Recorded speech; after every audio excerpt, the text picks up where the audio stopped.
Hi, I'm Ayenara, and this is the game against Techno played in the 2014 AoW3 summer tournament. I want to try a bit different kind of commentary this time,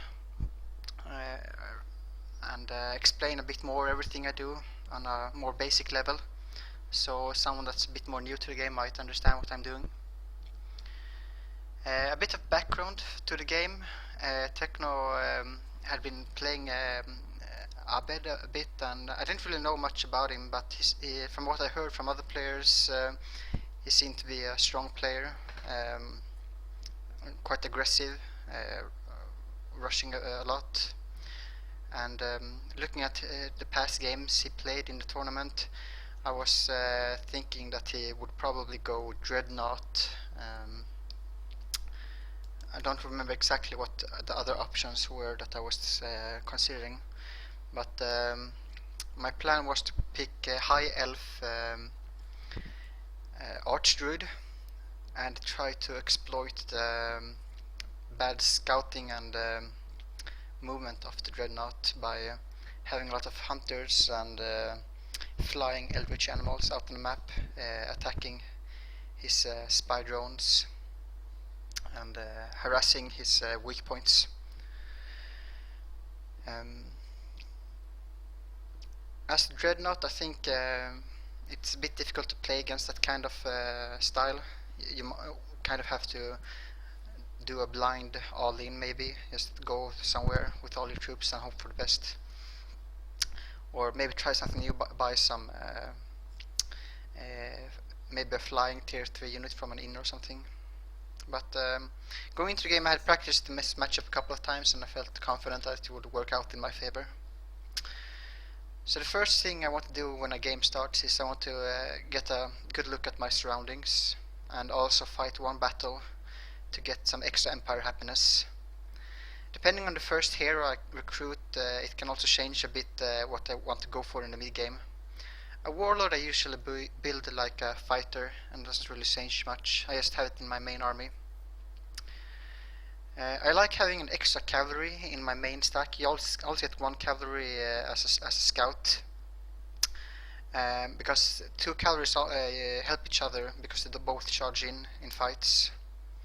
And I can use this kind of formation a lot where I have the cavalry in the flank, and it usually gives me good results in battles.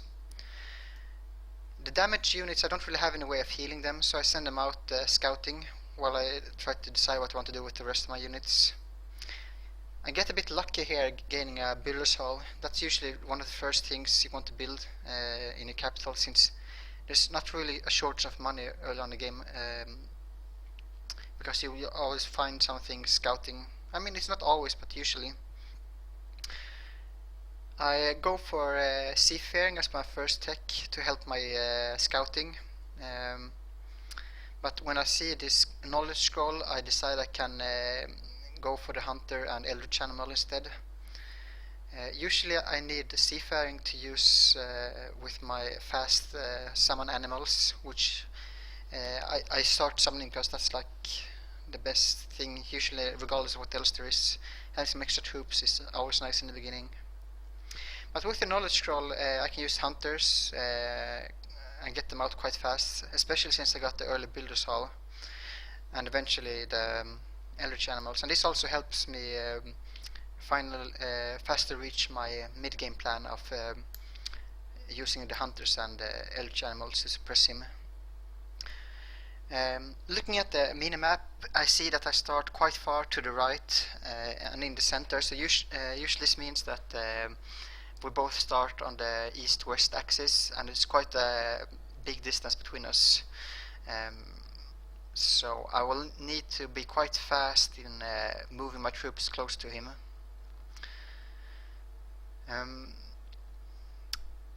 As you see, I didn't really know what to do with the rest of my troops, so I just decided to split them up and get some more scouting done.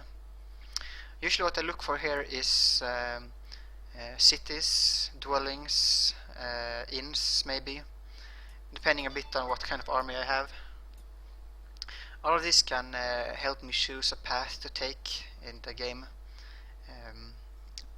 The path in which I move my army to more efficiently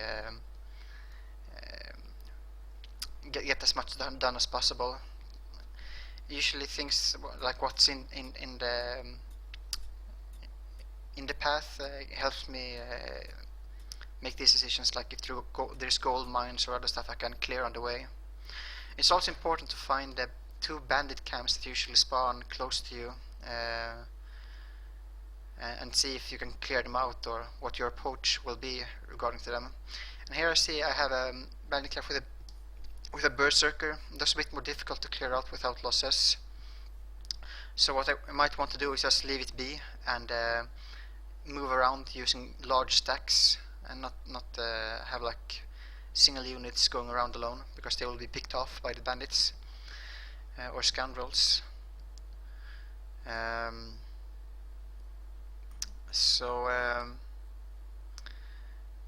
that also might affect if I build many forts or stuff like that. Otherwise I might just stick to my main city and maybe some other cities if I find, and not spread out as much on the map.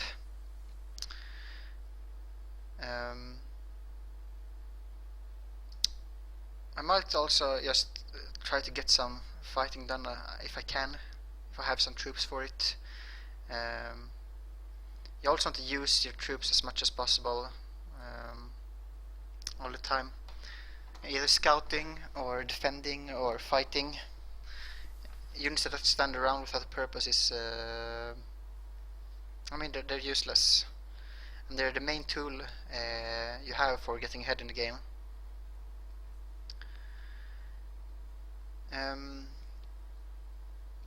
These kinds of 6 units against some independents can usually go a bit either way, but irregulars in particular, they're quite aggressive in the AI fights when you use auto battle. So I might have been able to reach better results by not including the init yet. On the other hand, they do quite a lot of damage, so it's kind of an something you have to balance. And it's something you should practice in single player to see what kind of auto battles you can take without too many losses.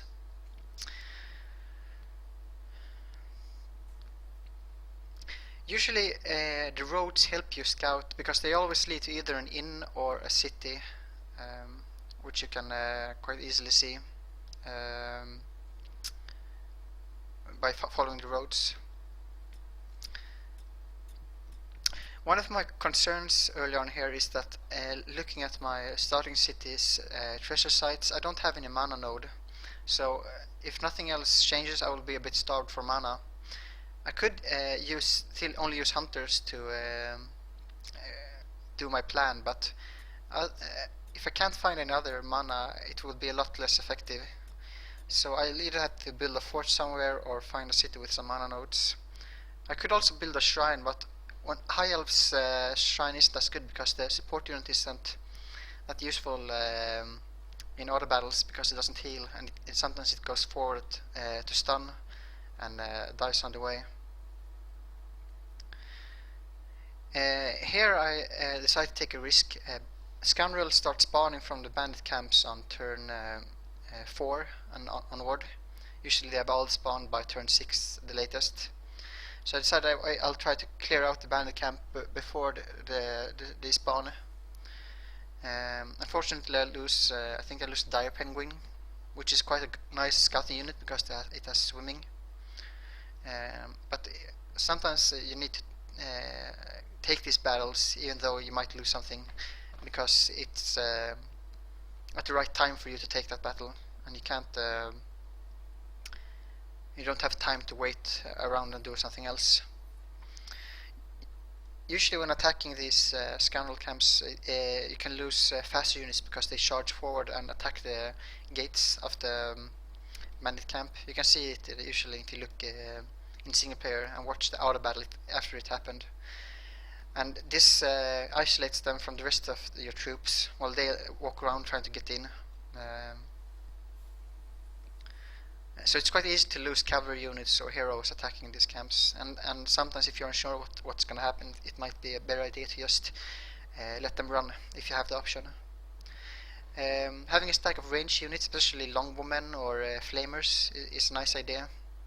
Or generally healers are quite good because the scoundrels don't have that high of an damage output unless you get really close. You can also use a stack of infantry or these pikemen, because they will walk quite close together and help each other out, and they all arrive at kind of the same time. Now it depends on what kind of hero you have. It might screw up this plan if it goes too close, too fast, and it can't take damage. But if you have a warlord or a dreadnought, it's a better idea.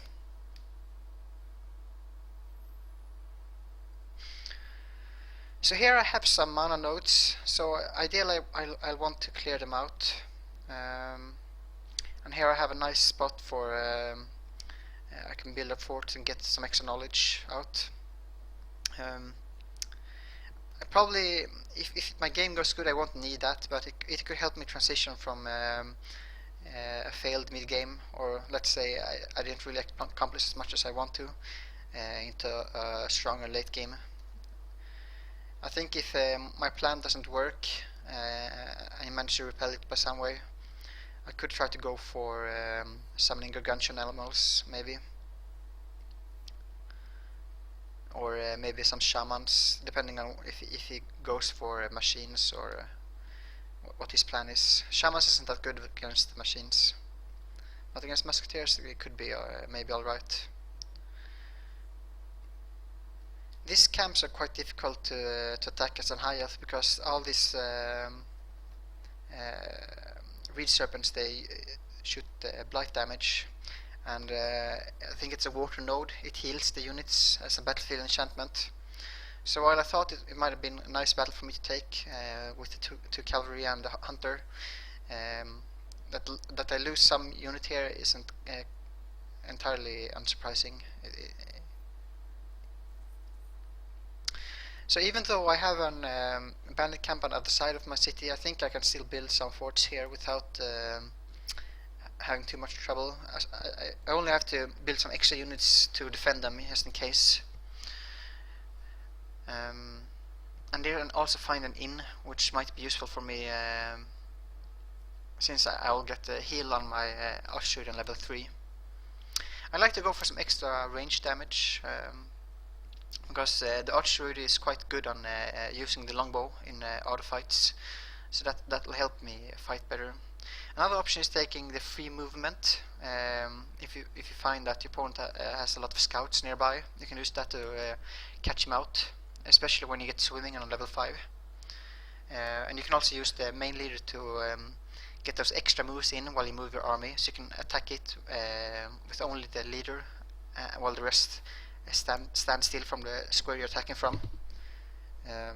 This will preserve movement and help you be a bit more efficient. Another option is going for the nature's resistance leadership ability when your archery levels up, which gives 1 extra resistance to all units in the party. And 1 extra resistance is always nice to have, but it usually doesn't make that much of a difference early on, because most of the units you will be fighting are physical based damage. It's better against certain classes, but eventually you'll probably want to get it anyway, as it's good against pretty much all spells. And players usually like to go for support units. Also, a dreadnought might build forge priests, and having extra resistance can make a big difference there. I think right now I don't have any defenders in my capital, and that's something I'll need to take care of as soon as possible. I'm not sure exactly how it works, but bandits will take undefended cities, and if you have only one troop in them, it might attack in a way. Depending on what kind of troops you have there, they don't attack, and this might be based on how much HP all the troops have, but don't quote me on that, because I'm not really sure how it works. But usually you can get away with just having 2-3 regulars, the cheapest unit, and those will be able to defend against the bandits even if they attack. Now, since I lost my 1 cavalry unit, and I don't have any healers, I don't really want to fight with it because it will just charge in and die. So I'll try to make up some stack of other units to clear out these other sites while I try to get a builder in my capital. Because I really need mana now to get out the Eldritch animals. The Eldritch animals is a bit random. You might get either a Blight Tusk Boar, Bleak Warg, Gold Wyvern, or Griffin. And getting one of the 2 flyers is a lot better than getting one of the land-based units. They're a bit weak as well because they didn't get buffed in the patch, which changed a bit how strong ranged and melee units are. So they're still they're almost like tier 1 units, only they're faster and do slightly more damage, and it's elemental damage as well.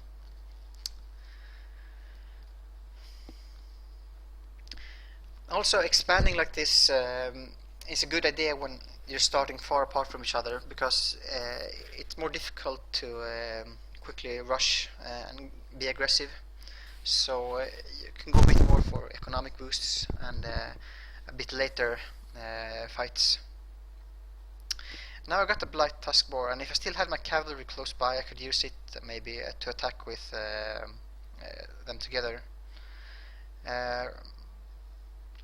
Now I'm a bit more creative, and fortunately it works out quite well. This we have one random unit on the side. It's very weird sometimes how the battles work out. I'm not really sure how to do it the best. These 2 wisps I could have just attacked like with my 2 heroes, I think. They're very easy to kill, but sometimes you get unlucky, so it might be best to bring some backup just in case you get stunned. So here I meet a random city, and it's hostile to me, but I like to take it as soon as possible. You might wonder why I didn't go scout the other way, to the right of my capital or throne. And I think at the time I kind of want to have my troops close by still, if I need some extra reinforcements to take some fight. But also it's a bit more risky to go scout that way, since I didn't kill a bandit camp. So all in all, since any scouts I send that way would be quite isolated, it would be a risky move, since I don't even have seafaring, which is usually the reason why I get that tech. Because seafaring will help me scout more safely without dying to independence, and I can also get more hexes scouted, since I can embark and disembark multiple times in a turn. Embarking costs 12 movement, and when you disembark, you get like I think you get like 2/3 of your total movement points, minus the points that you of the hex you disembark on. And usually this leaves you with more than 12, so you can walk maybe 1 or 2 hexes and then embark again. And if you have fast units, you can walk even more hexes. Skilling this warlord hero, since I expecting to be a dwarf dreadnought, armor piercing is quite nice to have. I could have maybe waited with skilling armor piercing, since I'm not sure what he is. It's just a guess. Or maybe taking like resistance instead. But you kind of want to get some extra defense and HP on your heroes as soon as possible, so they don't die as easily in other battles. On level 1, regardless of what hero you have, it's quite possible. This fort is quite minimally defended. That one spearman, the only thing it could defend from is like a scout from the opponent. and it might even need some spell backup in that case. But it's better than nothing, and it can stand there while I wait for better or more units to help defend. So here I cleared first this healing site, and now I clear the inn. The inn will help me a lot since I have a lot of money to spend. And getting a big unit now will help me clear a bit more since I've taken some losses. Clearing the site before that, I think it only was like 3 martyrs. The problem there is that if something dies, it can get reanimated. If I remember correctly, it's a battlefield enchantment. So you need to bring a lot of troops to kill them all fast. A long fight might give you more trouble. Also, it's a nice timing for me to get this beetle rider, since I'm close to getting level 3 on my leader. Also, continuing with my plan, I send out the hunter to scout a bit.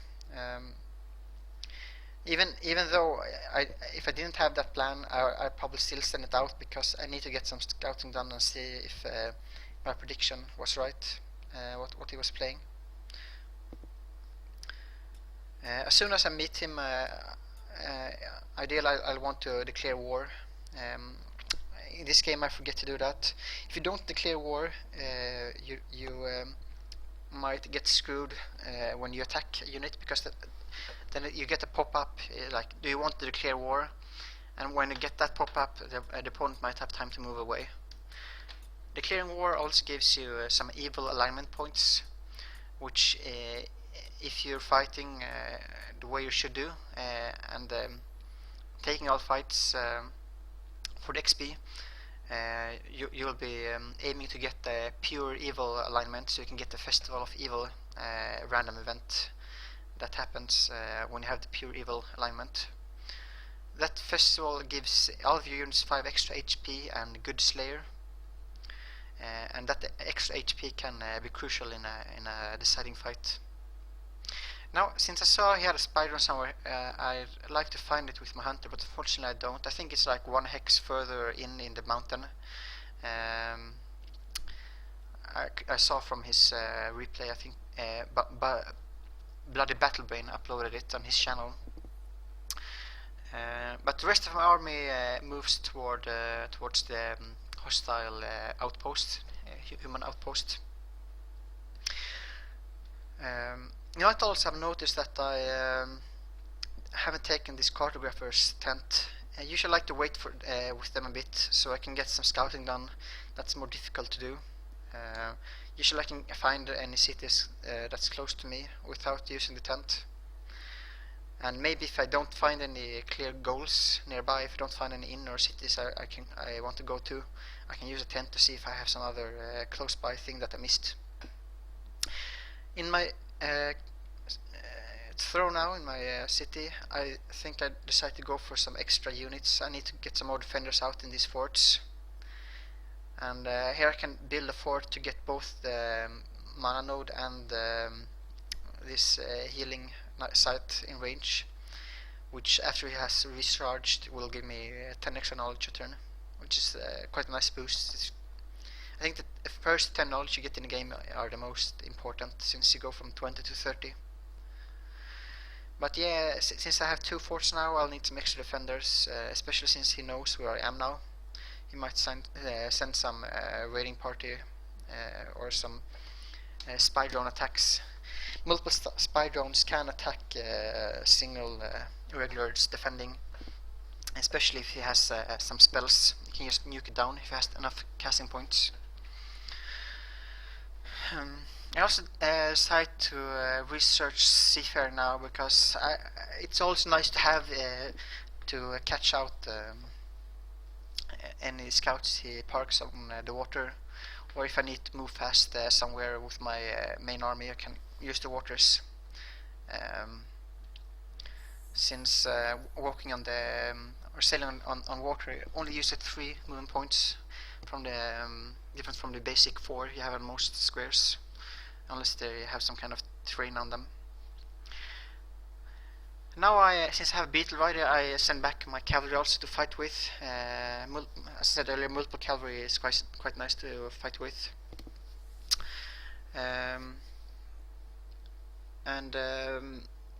Gold dragons have fire immunity, so the engineer's blunderbuss isn't as powerful against them as against other units. I also get the sorcerer, a hero offer. I think it's a human sorcerer. Usually you want to accept a new hero offers as soon as possible before they use all their hero upgrade points. If you wait, the AI will choose for you, and you might get some crap you don't want.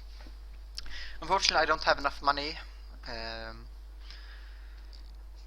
so I need to clear some sites to get the money. I also try to use this gold wyvern to look for his spider. I think I see it there in the mountains, one hex further away from how far my hunter could see the turn before. It's also damaged, which at the time I wasn't really sure why it was, but looking at his replay, it seems he had used it to fight quite successfully. So if you want to learn some tricks on playing Dreadnought, you should absolutely look at his video. Techno, I mean. This is quite risky. I'm moving units out from my capital while there's bandit nearby, so I'll need to be very careful with remembering to move those units at the start of next turn. So I need to be fast here with my movement so I don't get distracted. And here you get this pop-up. If he still had movements left, that could have given him time to move away. But here he had already used all his movement points. The nice thing about Astrud is that I can also get the Rust Strike spell, which can kill spy drones in one hit, since it reduces their defense before it applies the damage. I think, I'm not exactly sure how it works.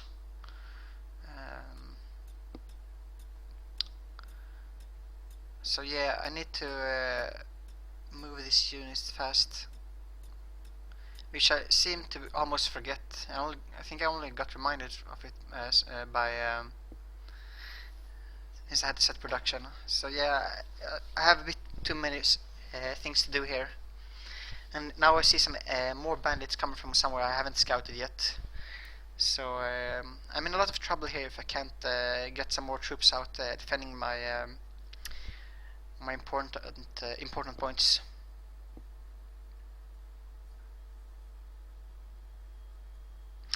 Usually this frost protection ring isn't that useful because there's not that much frost protection commonly available. The most common thing is either from Astrud animals. I think the Dire Penguin and the Bleak Warg has some frost damage, or different dwellings might also have frost damage, or especially the Undead Dwelling. Since he has found me, I want to build a watchtower so I can see if he goes close by. It will help a lot with repelling any advances from spy drones and such. And I think I'm not sure exactly how these scoundrel roaming units work. If I can like if they hadn't moved this turn yet, maybe I could have moved away and start building something and they wouldn't go there. I don't think it works that way. So I'll need to try to defend this lonely builder fast next turn. There's a lot of things I have to do fast next turn, which is worrisome. But I'm also trying to move out my flyer now and this hunter, trying to see if I can find any more spy drones and see what he's been up to, where he has his cities. I And also have a bit more defensive units with the sorcerer hero I bought, and some irregulars. I think it's a boar and this orc spearman.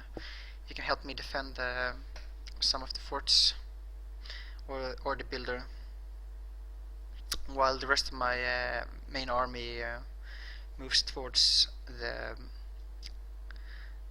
city I found outpost after a bit of a detour to get some extra money.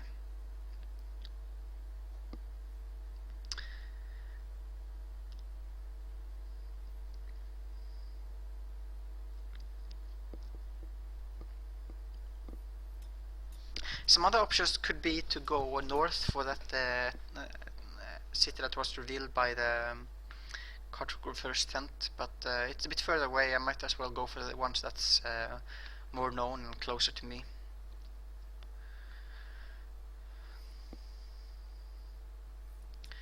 I move out the units a bit from the city to save me time when I produce new units, so I don't have to click to move only that unit when they are produced. I also leave my forts empty for now, because scoundrels stacks this roaming, they won't erase them if they capture them, so I can just take them back after they have taken a fort, because they will just take them and move on.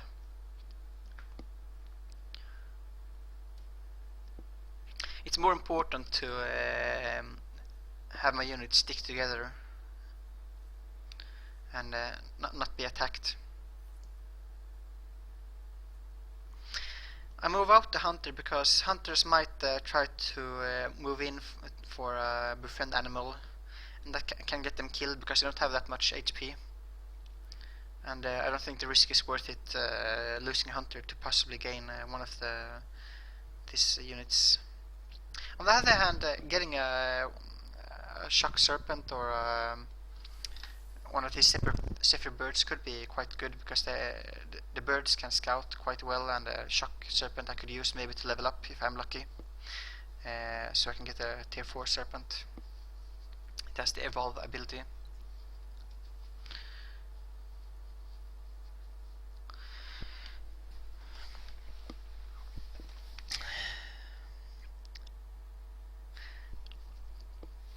So my warlock got another level. I know he's a dwarf there not now, so getting the armor piercing was a good choice. Fire protection is also a nice idea. Martial arts could be good, but I decided to just go for some HP, and getting a lot of HP is it's always nice to have.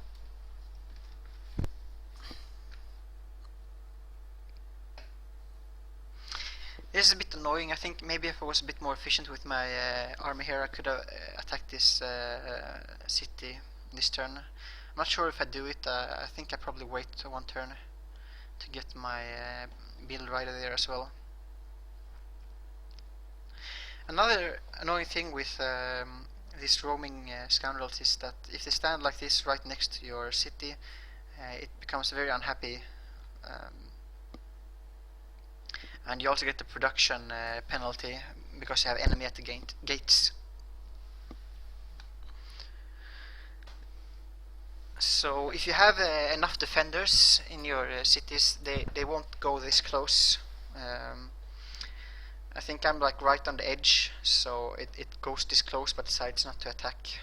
But it might attack soon if I don't get more units out there soon.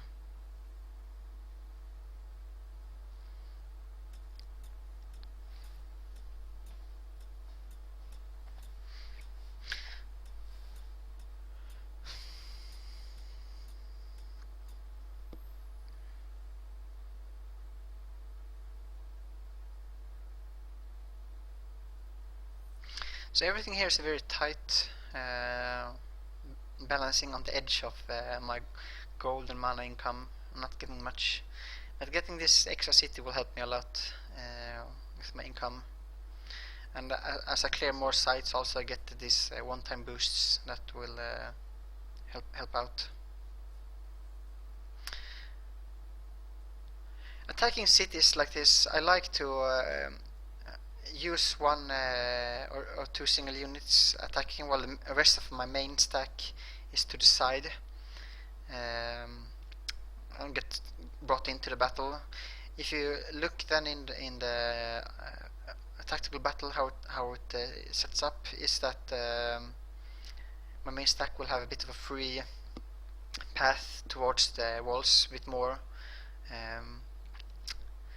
And I thought this could help because I think it was some halberdiers defending, and my cavalry units could have maybe charged forward too easily if I didn't have them on the side like this.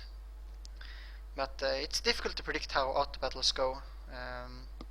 Maybe I could have got a different and better result if I did some other way.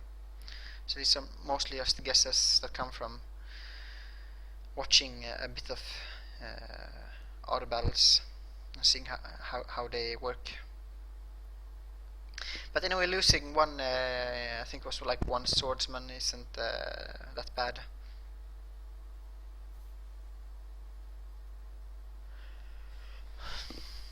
Also, now I have a heal on my main leader, I think. I'm not sure if I skill it yet, but he leveled up in the battle, and that helps me a lot in when creeping. Now my hunter dies, which is a bit unfortunate, but I think he was probably trying to befriend one of the shock serpents. Actually, it can't befriend the shock serpent because they are monsters, not animals. But anyway, the hunters are quite low HP, so unless you have like a big stack of them or something, they can quite easily die if they're standing like to the side and walk forward or something.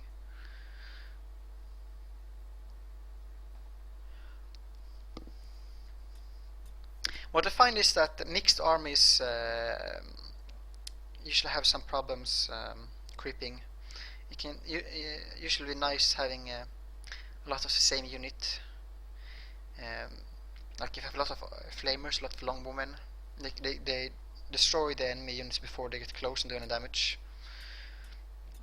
Similarly, if you have a lot of cavalry, they all help each other by engaging the enemy.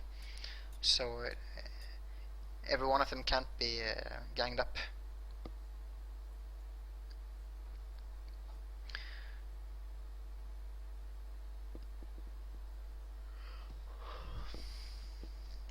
So here I managed to get one spy drone through my my roaming hunters and flyers, but I'll take care of it when I can.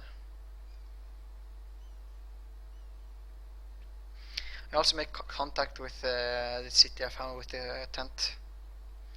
It's always important to at least make contact with the cities when you know where they are, because that will let you know if the opponent has found them first, and if they're friendly or hostile. It can depend. It can change a bit your plans. If there's hostile, you know you will have to fight them. But if they're friendly, they might give you some quests that lets you take them.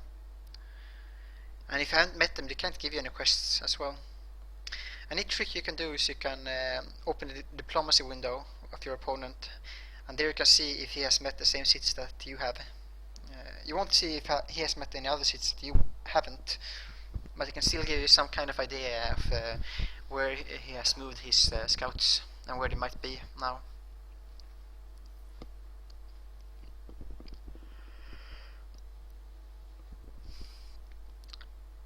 Now the next step here, what I want to do is, I see there's a monster den close to me, so they start spawning on turn 15. I think they can first come on turn 14 as well, that's the earliest. So if I can clear that out before they spawn, or maybe as they spawn, it will help the defenses of this city and my forts in the north.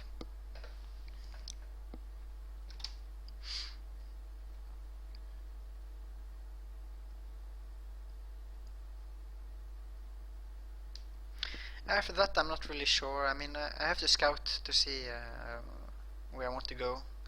Maybe as where I look now, I might have wanted to go for one of the cities either north or west of me, depending a bit on how they are defended.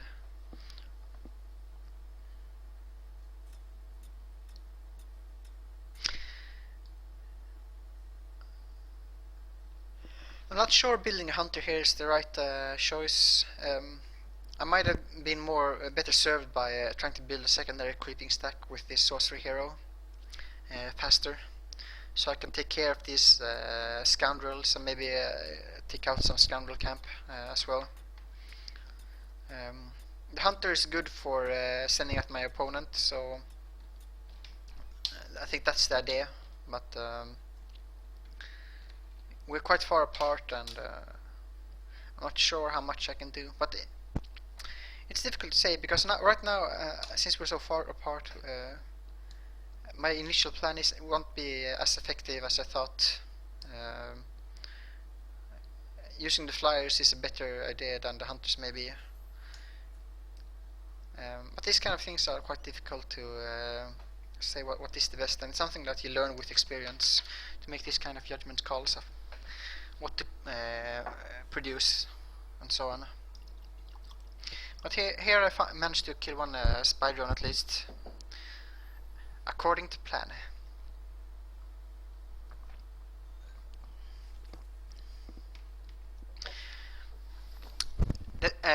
If you're the dreadnought in this position, you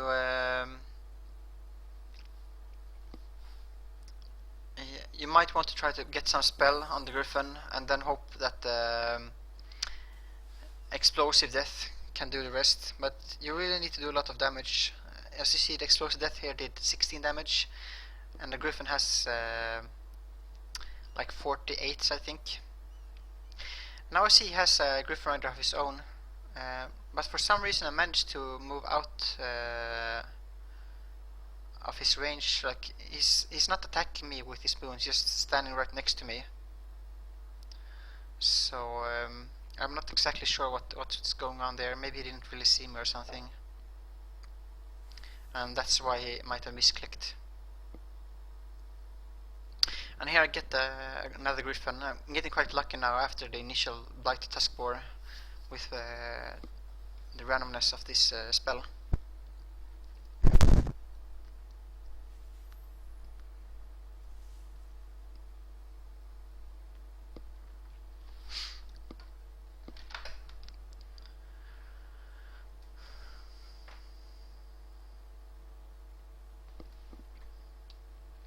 Having healing helps a lot when you creep, because not only will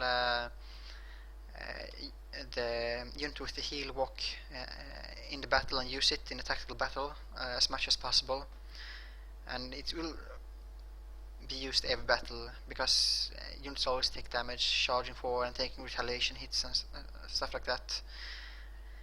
And the way the AI works, it likes to just charge forward, not really caring about how it will survive. So having heal helps a lot in these auto battles, giving you better results.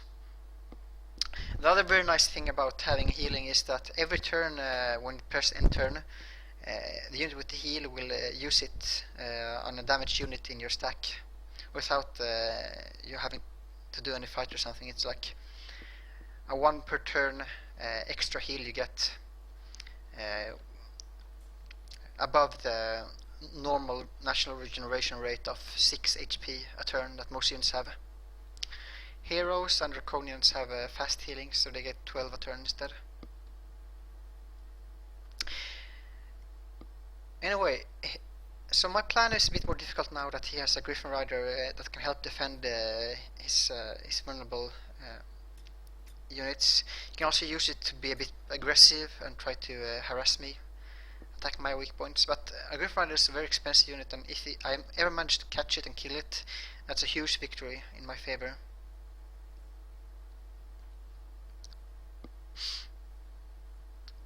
So it's quite risky of me to just leave everything here undefended. But since I've killed some spy drones, it's a bit better. I'm trying not to show where I was spoon with the gold, this gold wyvern, but I didn't move it in time. And also that Union Guard, I had this had embarked in the water in near my second city. It was there initially to try to catch the spy drone. I didn't have time to say it earlier. Anyway, since I'm distracted here by too many things, I forget about one of them, and he managed to catch my Griffon. That's a problem when you have all these pop-ups and stuff at the beginning of a turn. It can be difficult to remember what your plan was, especially if there's some new things that you didn't expect, like a new hero joins or you get attacked or something. Especially when you get attacked, the camera moves there, so it can be extra distracting. So the best way is to play a bit more safe and not put you in that position where there's too many stuff can happen. So if you know that there's one thing you need to do early next turn, you should especially then try to move the rest of your units so you're not in vulnerable positions.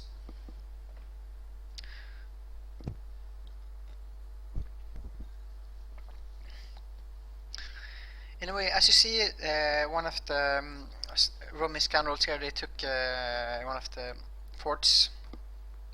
So, but he didn't raise it, so I'll just take it back as soon as possible. But here I have a stack now. I can try to fight back a bit, but they will just come back more. The way this brigand hideouts, as they're called, the way all these independent spawners work is that they will spawn one roaming stack of units, but not more, and if that stack dies, it will spawn a new one a bit later. I'm not exactly sure how fast this recharge rate is, but it might be like 3 turns or something. It's not something I have researched yet. Here I get lucky and find another city, so if I didn't know what to do with my main army before, now I do. And there's a nice gold mine on the way. The bad thing about hunters in this matchup is that the Dreadnought might have a lot of forge priests, and they have true sight, which means that my force concealment isn't very useful. And here he has managed to find one of my hunters. Fortunately, I'm in a forest, so it has quite good morale, and hunters, they do a lot of damage if they can get to shoot their 3 attacks. So my aim here is to try to kill one of the forge priests. Especially if I get good morale, I can do a crit and kill them in 1 turn. Especially together, if I have a spell, I can use the Vengeful Frost to get some extra damage done.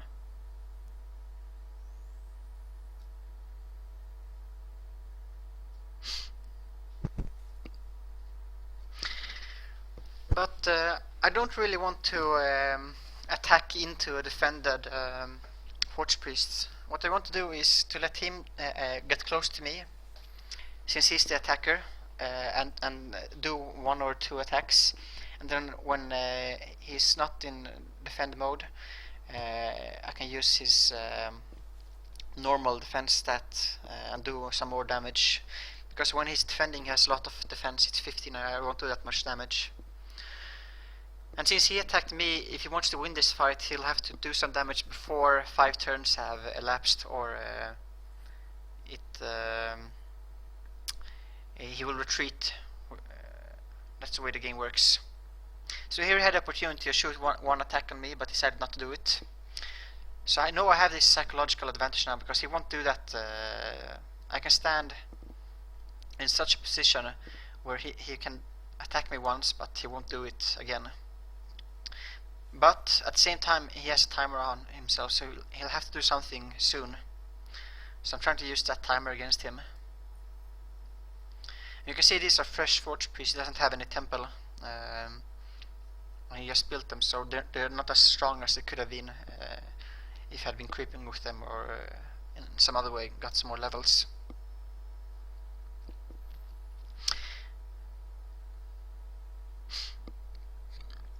Now I can't really run further, but maybe I can use this these trees in my favor. If I position myself correctly, I can have a line of sight penalty for him when he attacks me, and then I can move forward and not have a line of sight penalty when I attack back. But I think I don't really manage to do that this turn. He's he still managed to like shoot between the trees in some way, if I remember correctly. But yeah, I'm not really sure how to move here, but that's what I'm going to do. I'm going to stand here and hope he doesn't get that much damage done to me. Since now he can walk forward and get 3 shots done if he wants. But don't really. Yeah, he only has the range penalty from that position.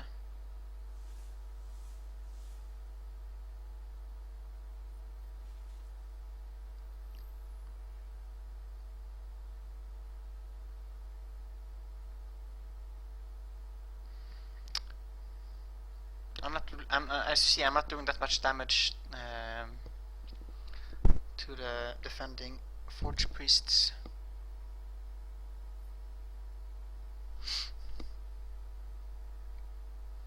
Ideally, I'd like to shoot on the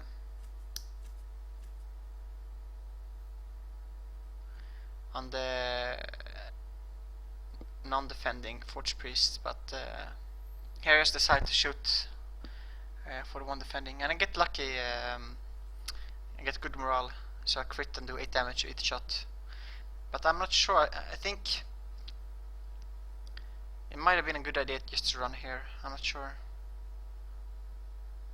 It would be a bit boring though.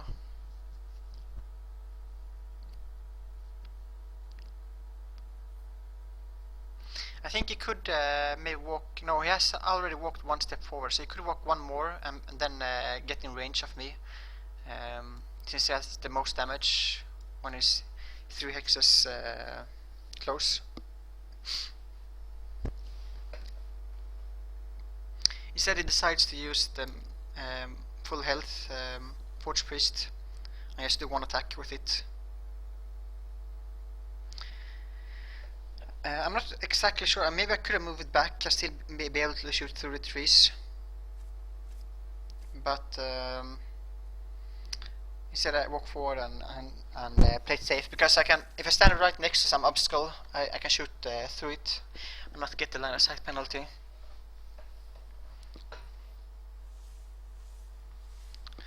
And here he's a bit unlucky. He doesn't kill my hunter.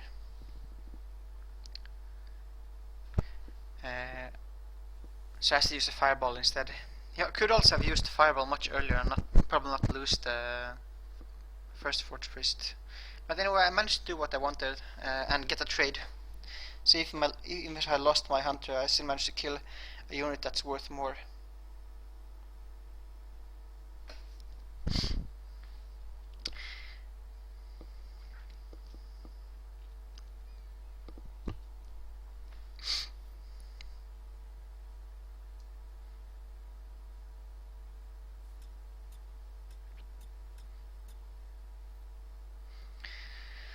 So I want to catch this spider, but I'm being a bit stupid here. I don't really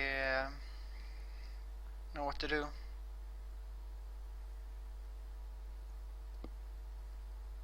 I just try to move outside its sight range, but he still finds me. I also get another level on my warlord.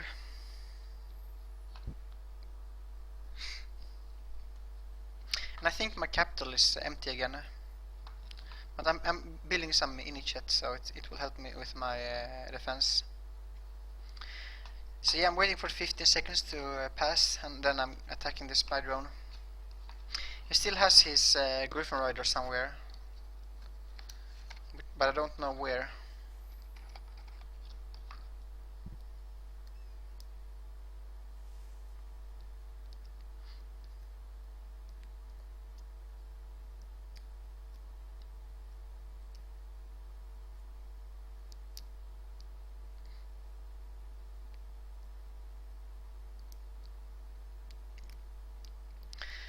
But since his leader is here, I'm wondering what he's been doing, because it's turned 16, and where did he come from?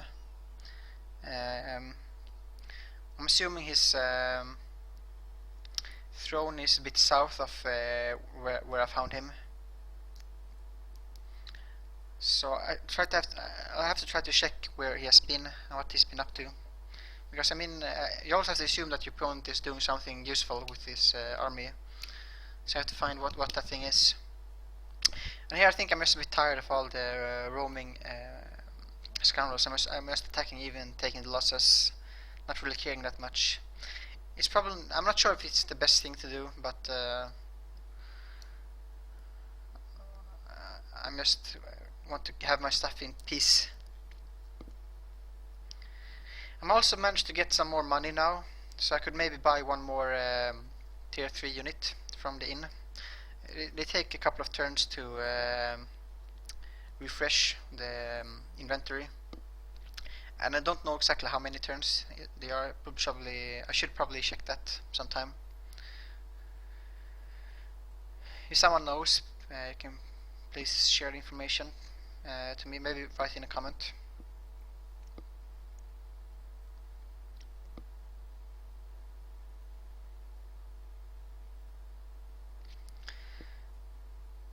Even though it has a charger, I don't really care that much. I'll probably win this battle and I have a heal. But I could lose a troop here, I think. Yeah, I lost the Unicorn Rider, which sucks, but again, I don't really have time to wait for other troops to get there. Maybe I could summon some unit, or maybe use the Griffon and gotten a better result, but these things are always a bit random.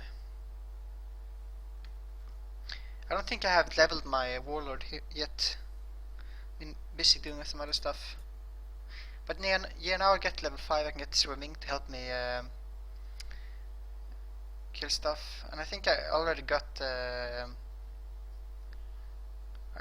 free movement. Maybe I got it level 4, I didn't talk about it yet. So yeah, now since I know his dwarf dreadnought, I take the fire protection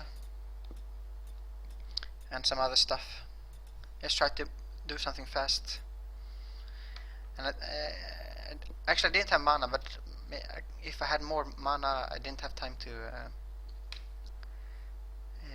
start summoning anything.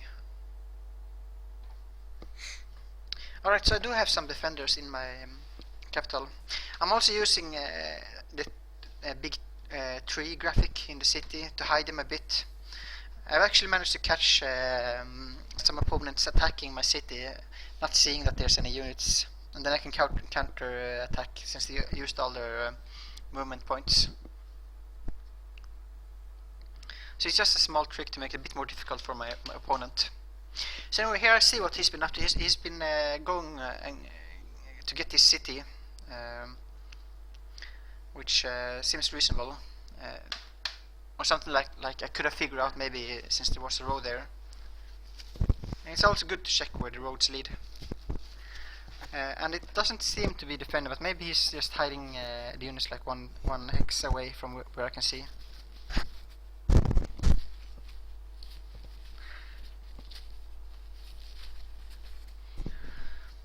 But yeah, since he has the Griffon Rider and he managed to catch my one hunter out, I'm not really putting on that much pressure on him. I'm just trying to get some scouting done, so I see what he has. Ideally, I would like to have like a stack of a couple of hunters and some flying units that together could pose some threats if he has some forts or such. And that was the plan I had going into the match. But with the Griffon Rider, I need to. It's a higher threshold for me to get this stack going.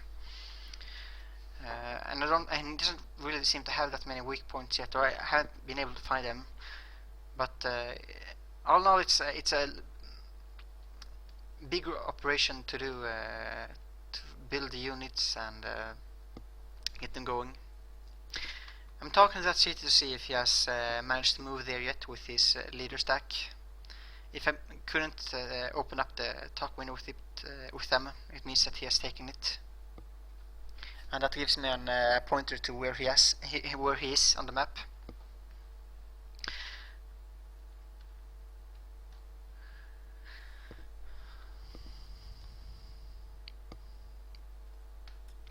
And yeah, there you see already some more scoundrels have spawned and are moving. But I'm actually in a quite decent position here. I have 3 cities and 2 decent forts, and I'm getting some good levels on my leader and my warlord hero.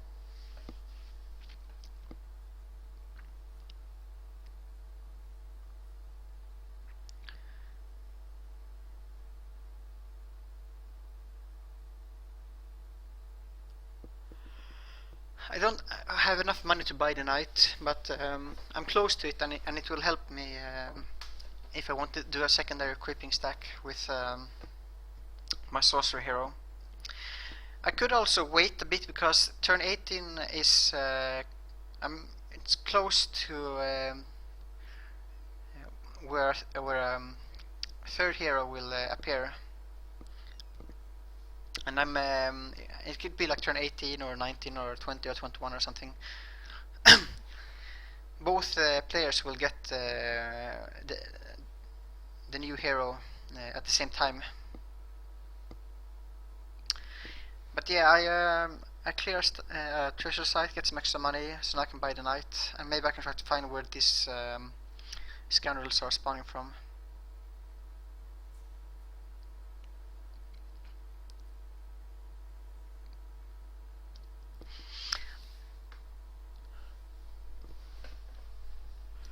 I'm also researching extra casting points to help me if there's any fights, and it also helps me get out my summons faster. And I see here that his city was undefended, so it's just a freebie for me. I won't be able to hold it because I don't have any other units there, but maybe I can raise it fast enough for him not to be able to retake it. And that's a big victory for me. It will hurt his economy quite a bit. Sorry for that.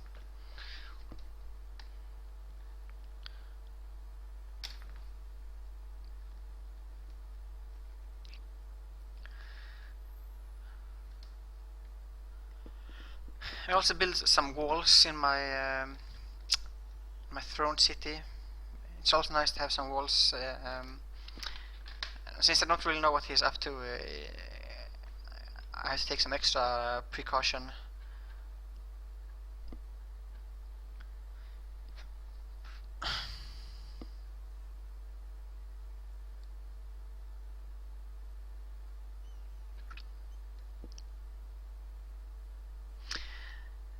There's one this boneyard to the south of me. Around turn 30, they will start spawning big roaming independents, either Archon Titan or a Bone Dragon. So these are high priority targets to clear out before turn 30. Unless, of course, you think the game will end before that, then you doesn't really matter. So if you're like very close to each other, you can just ignore these things. You also have to like figure out what's important in this game. And in this game, since we're quite far apart, it could easily go to turn 30, and I could have some trouble with this big undead going around taking my cities. And it's quite difficult to take a city back if it's defended by a bone dragon. It takes some big losses. You know, here since I have this knight now, I can go around with this sorcerer hero.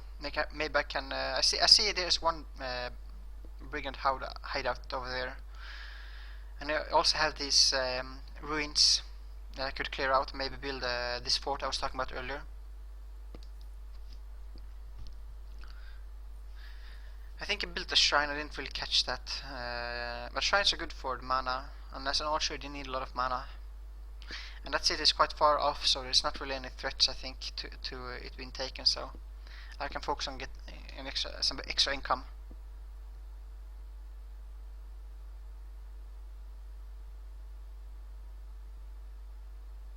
So here I fall from my own trick. I don't see the bandits right next to me behind the tree. So I think that there's some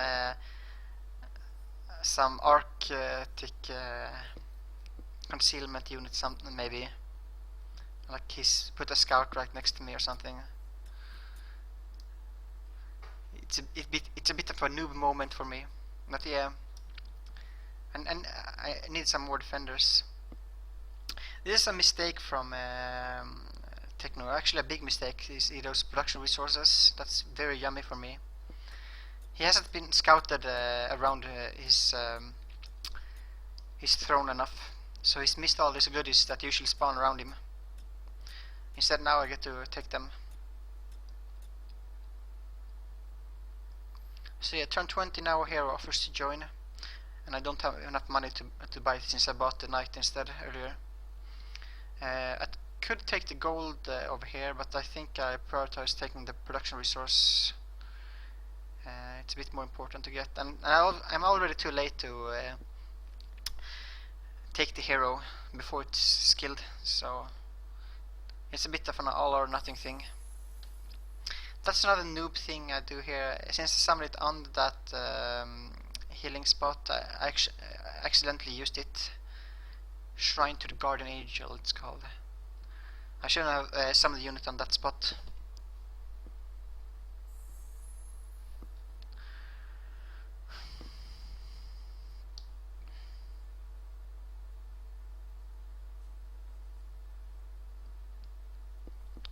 It's nice if you have a small army like this go around creeping, because you will focus your experience much more on where you want it.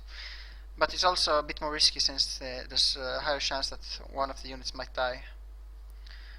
And now I quickly capped out the experience on my Bill Rider, so I can't really.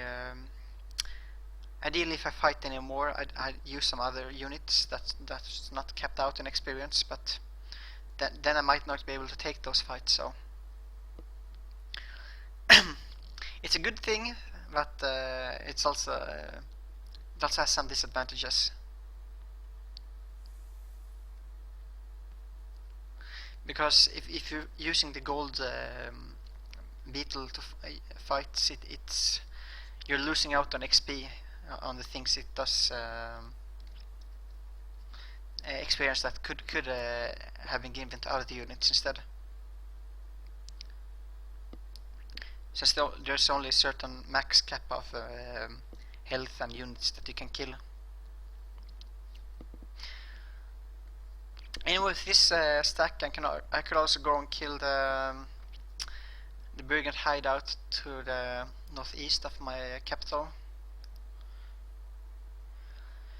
So maybe I'll go do that instead. And there's probably some monster then to the southeast of me that I haven't been able to find yet. I'm trying to look for it, but I haven't scouted that much that way.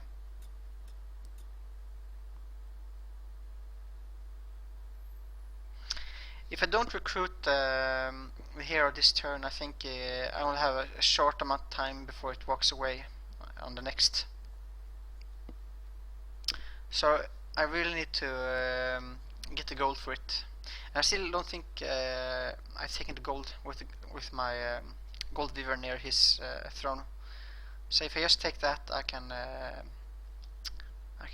take the hero.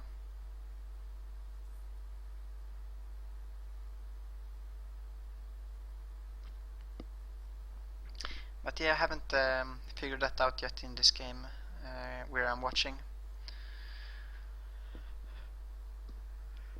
I just killed scoundrels to get some XP and not worry about them taking my forts. So now I'm back to going towards those ancient ruins, I think. And now I'm not being as lucky as I was earlier. Now I'm getting all these blight tusk boars.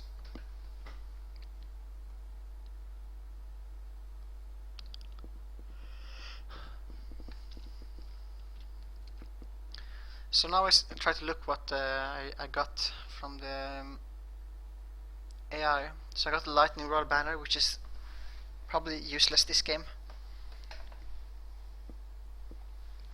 A dwarf dreadnought doesn't have that many sources of lightning damage.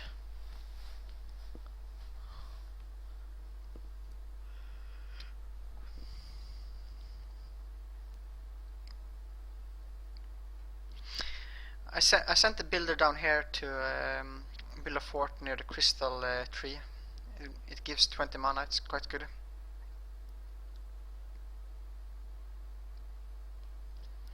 I'm trying to figure out what to do with these units. And I think I decided that I can maybe try to take that city.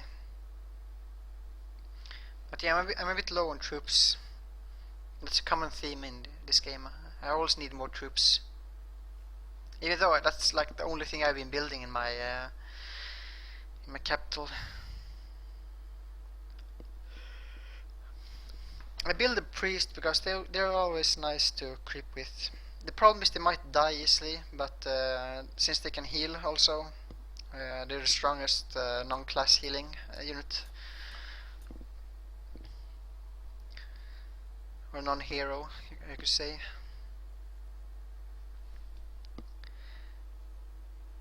So they're very nice units, the human priests.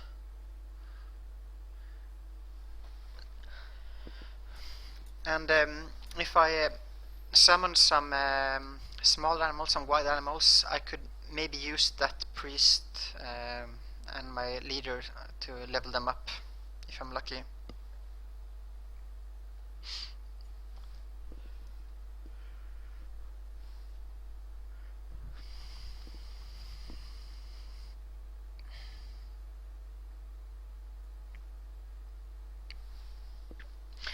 This irregular might die easily, even if have nice other units fighting.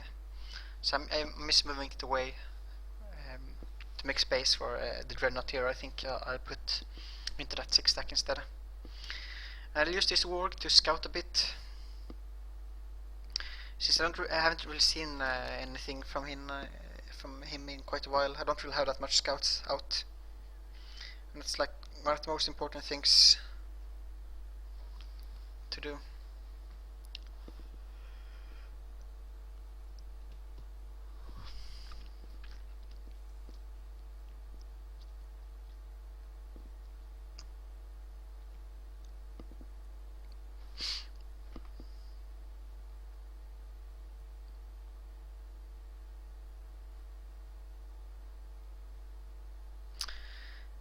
And here my lack of scouting bites me, since I didn't see that he was disembarked, and now he attacks me.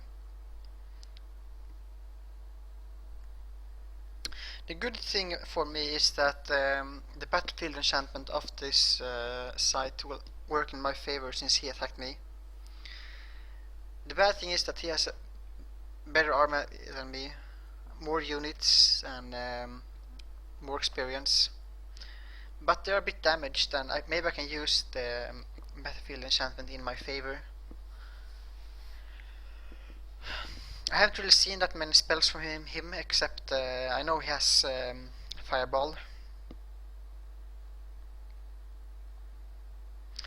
But the best thing for me would be if I can drag out the fight a bit and not have everything die at the same time.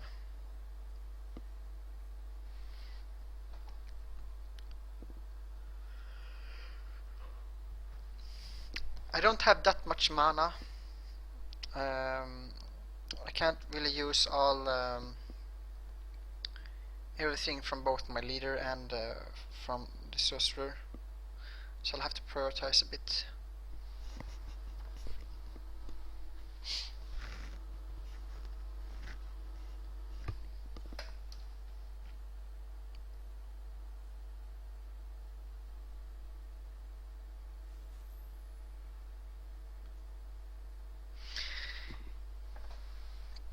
He also seems to have been a bit unlucky this game with his other heroes, since I mean, he has gotten good heroes, but he hasn't been able to keep them alive. So maybe hasn't played it as well as he could as well.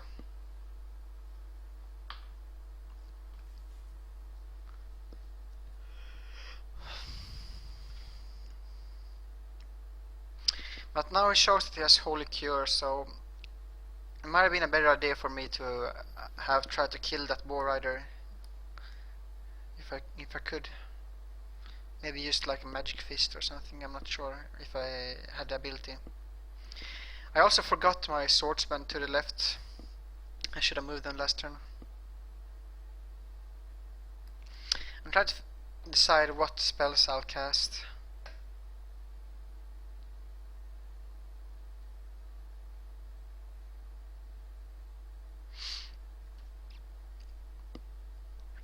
Since he has Holy Cure, I'm not sure. Maybe I should have tried to just do some damage with. I could have gotten quite a lot of damage done with Vengeful Frost on the Hellhounds and maybe a Magic Fist or a Rust Strike on the Spy Drone. Then maybe he would have retreated, so I'm not sure. It's not really. If I'm saving the casting points, I might be thinking that I'm baiting him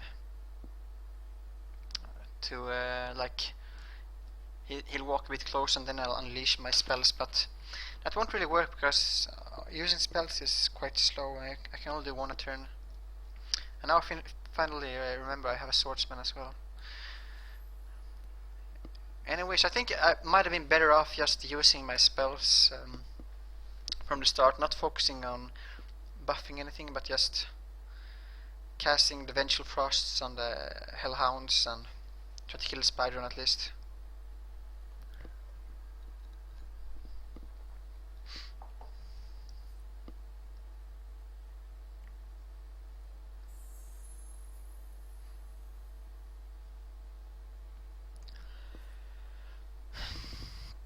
Now he has all this time to just heal up everything and then go in for the attack. And he used the fireball to reset the damage timer. Actually, maybe that was a plan I was going for as well. Try to force him to come forward before he had healed up everything he wanted, or force him to use one of the spells, so he can't use it for healing. But I don't know. I don't think I play this as well as I could. I don't think that the shock blades or whatever it's called was that good for me. I'm not sure. Maybe actually did a difference. Thinking back. Anyway, if this is his main leader or his main army, I'm quite ahead in this game also, which doesn't really make that much of a difference now. I mean, I don't have it in the right place, but that Beetle Rider, Warlord, and my leader, they're quite strong compared to what he has. And now I also find I know where his Griffin Rider is. If I had checked that city northwest of me earlier, might have been a bit more warned about his movement here. But I wasn't doing too much stuff and still didn't manage to get everything done. Or I was a bit more. I was too inefficient with my movement, like not doing stuff quickly enough to get everything done. So him catching me here is a result of me not playing as well as I could have.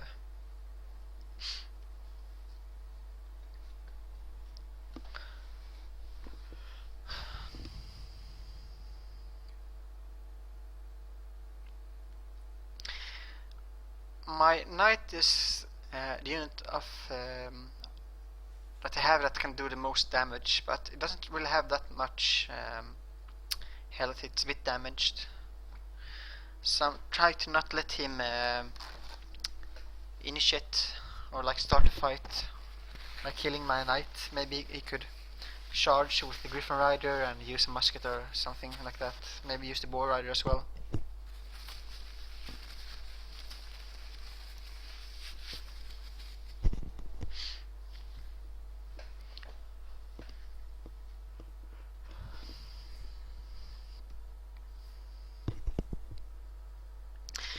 And here I also realized that my plan is a bit flawed, because my range capabilities are not bigger than his. I will have to come to him instead of him coming to me. That's usually one of the first things you need to figure out in a tactical fight. Who needs to be aggressive? Who needs to attack who? And it's not always that it's the attacker that needs to come to the defender, like I assumed here. Sometimes the attacker can use the extra time more than the defender can by putting up some buffs or healing, or maybe he can use spells to do damage, or he has longer range units than you have. A lot of different things can force you to attack him before he attacks you. But Techno is a good player, he has a good formation here. I'm not really sure what to do.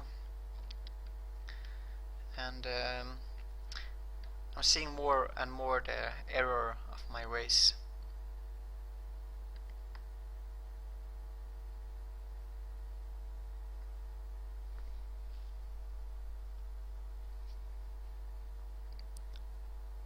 Maybe it would have been better for me to retreat and still have some mana left. 28 mana would have been enough for 2 Vengeful Frosts.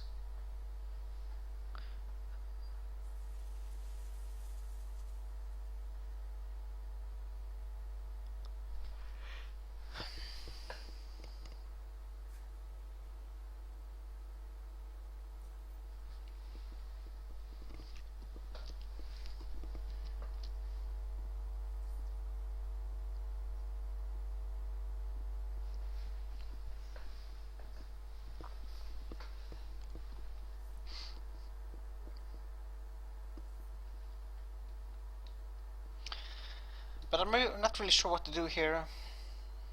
Actually, still not sure. I think I need to use the fact that my Blight Boar is in a bad position now, and he will have to open something up to kill it. Like, at least his hero will attack it, and then I can move into position to attack something else, I think.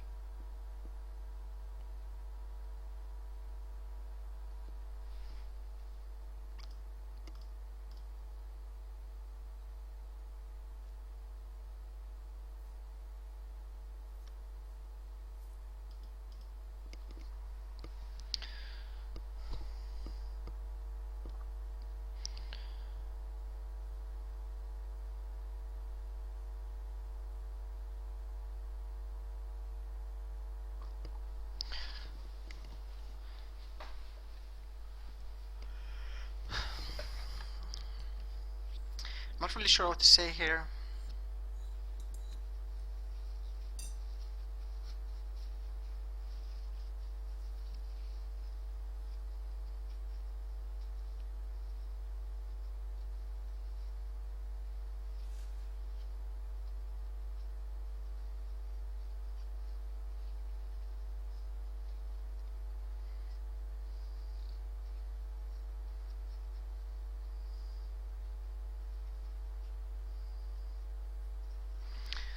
So yeah, now he has opened up those 2 units for counterattacks. But he's playing this well and defending with his Griffin Rider, and I'm not sure exactly what he does with his hero, but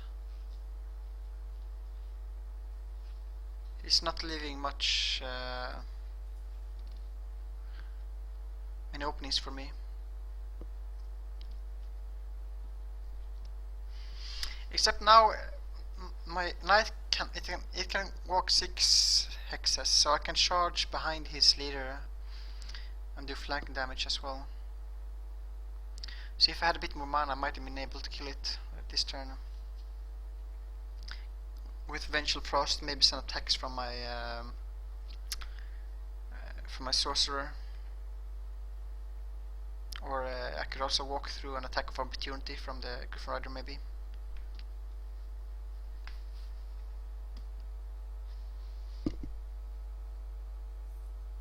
Actually, I could charge it with both the knight and my sorcerer from the side.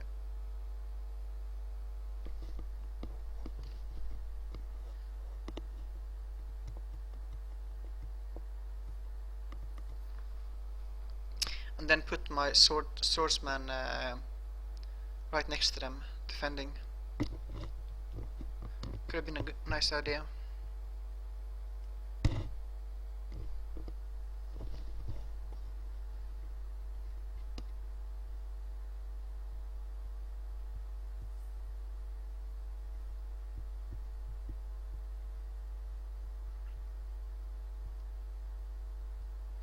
Then I wouldn't be able to get flanked because I have this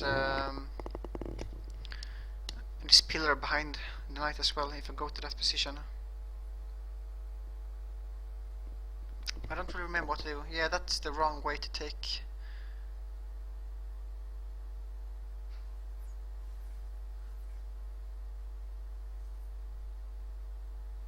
No, I can't go for that charge on his leader anymore.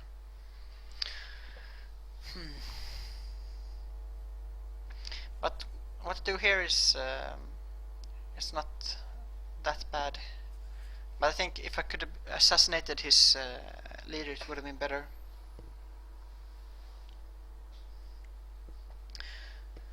I think his musket is refreshed now. So what he wants to do now is kill my swordsman and flank my knight, and then shoot with the musket.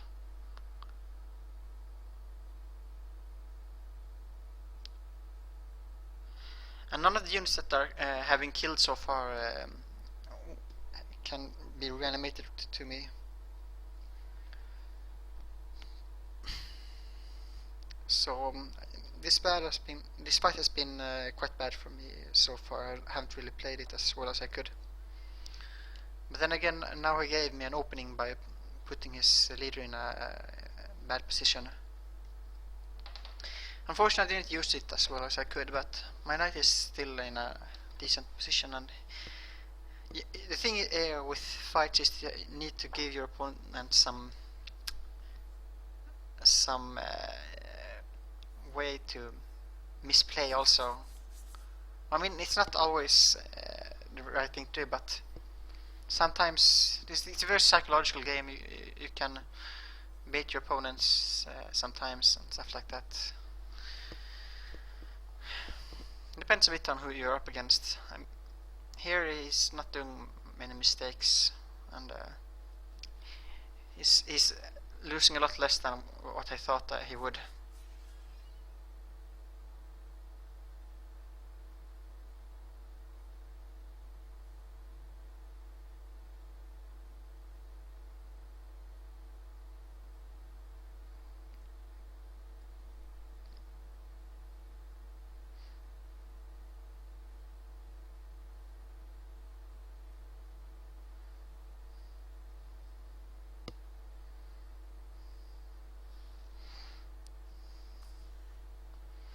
So yeah, it might have been a better idea to use the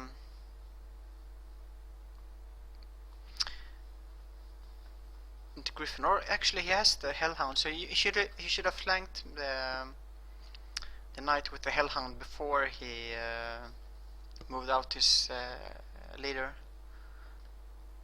And I got a free attack of opportunity. And with these attacks I'm doing, the Star Blades actually does do a difference. Yeah, that's what I'm talking about. And now bam. Or I decided to charge instead. I think he misclicked. So I got a free kill on his leader. If he just shot the musket, it would have been a much better idea.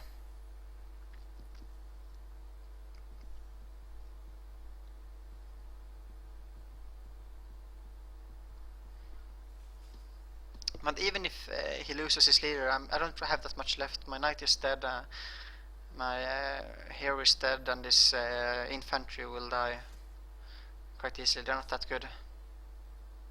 I don't have any spells left, so even if he's saying it's over, he's still winning this fight. But then again, I'm in a good position. This wasn't even my main stack really.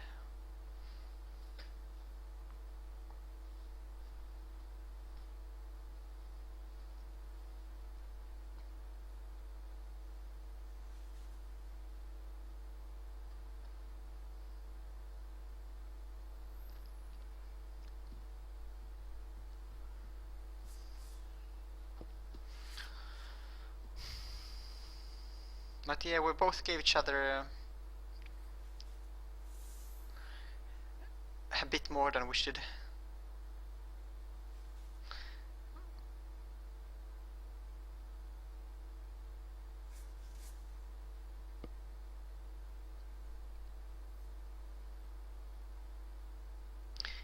But yeah, this fight is over.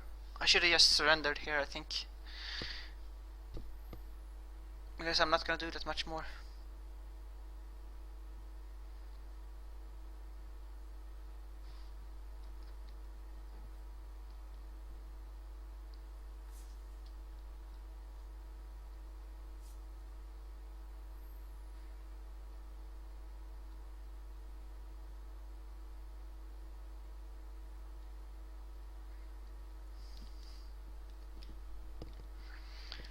But yeah, he still lost his leader and some troops. So yeah, both his hellhounds. It wasn't that bad. For me, I mean, it was quite bad for him.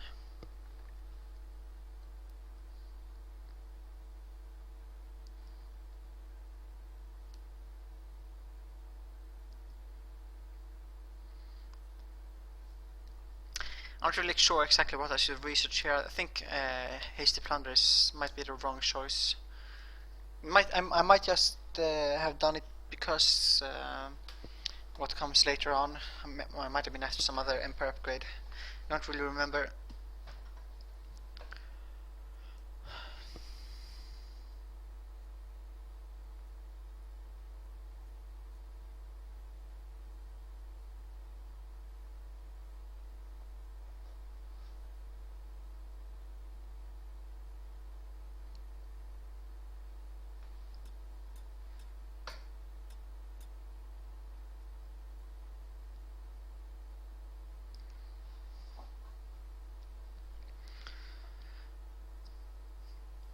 Now, since I know he's weak, I just want to capitalize on that and move my armies toward him as fast as possible to see how much I can gain before he recovers. And again, I need to be more efficient with my moves. I'm not moving everything as fast as I could. There's a lot of hesitation. I'm trying to optimize things when I would better serve by just doing something as fast as possible.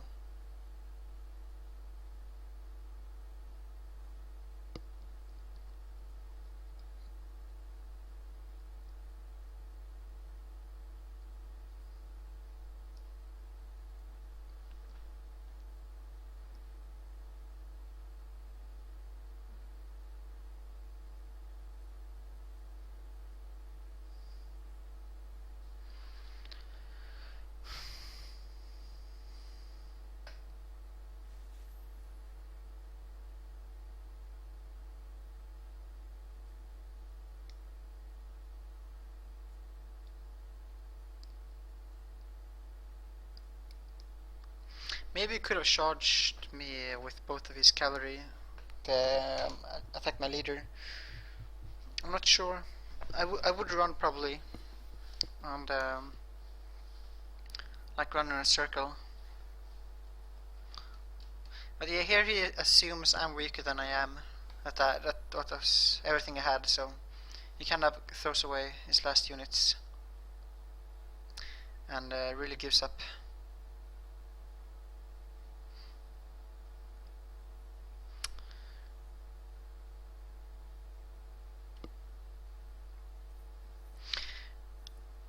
And this is kind of a case where I didn't really do much to win, other than just play a solid game, and then my opponent kind of lost the game for himself by doing some key mistakes in tactical fights, and this is all giving me like just holding on to this advantage that I have. I'm winning without even trying to do so that much, other than giving my opponent an opportunity to lose.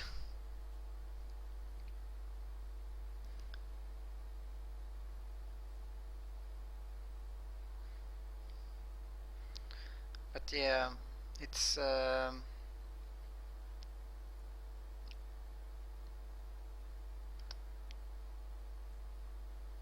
you could say it's a bit a bad manner of him to go back and forth, calling the game and not. But what you want to do is you just continue playing as nothing happened until you have the surrender screen pop up, because otherwise it's just talk, regardless of manners.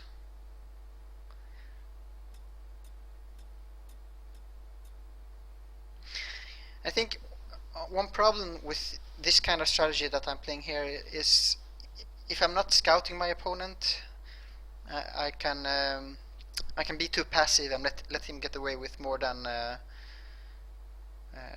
he should. But here I managed to raise one of his cities and stuff like that, so I'm not really worried that he's much ahead of me. But yeah, really, it's very important to scout to get an idea of where you are relative to each other. Where it's quite easy to walk into fights that you shouldn't take, or be too passive when you should actually be more aggressive.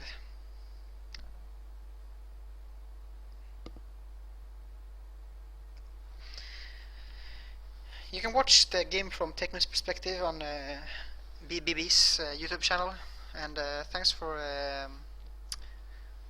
listening. I'm not sure if you like this kind of commentary more or less than some of my other commentaries.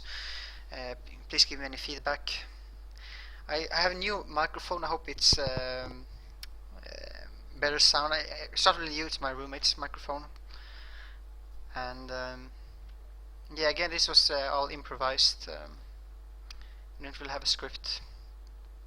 Maybe I should start having them. Could be a bit more prepared. But anyway, I like it is a bit more fun to me to just watch through and react to things as I see them.